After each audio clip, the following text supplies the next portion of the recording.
आता बघणार आहोत टॉप 9 मोठ्या बातम्या।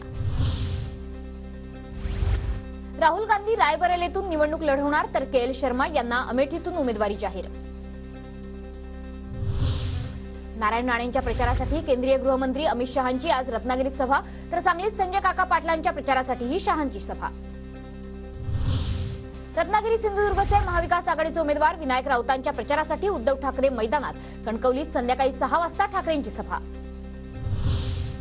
पुण्यात महाविकास आघाडीचे उमेदवार रवींद्र धंगेकरांच्या प्रचारासाठी आज राहुल गांधींची सभा, एसएसपीएम मैदानावर भव्य सभा होणार। शरद पवार आज जळगावच्या दौऱ्यावर, महाविकास आघाडीचे उमेदवार श्रीराम पाटलांच्या प्रचारासाठी शरद पवारांच्या 3 सभा होणार। चोपडा, भुसावळ आणि रावेरमध्ये पवारांची सभा। पुण्यात सुनेत्रा पवारांच्या प्रचारासाठी उपमुख्यमंत्री फडणवीसांच्या 2 सभा, खडकवासला आणि फुरसंगीमध्ये फडणवीसांची सभा, अजित पवारही उपस्थित राहणार। राज ठाकरे आणि आदित्य ठाकरेंची रत्नागिरीमध्ये उद्या सभा, राणेंसाठी राज ठाकरेंची कुडाळमध्ये सभा तर विनायक राऊतांसाठी आदित्य ठाकरेंची चिपळूणमध्ये सभा होणार।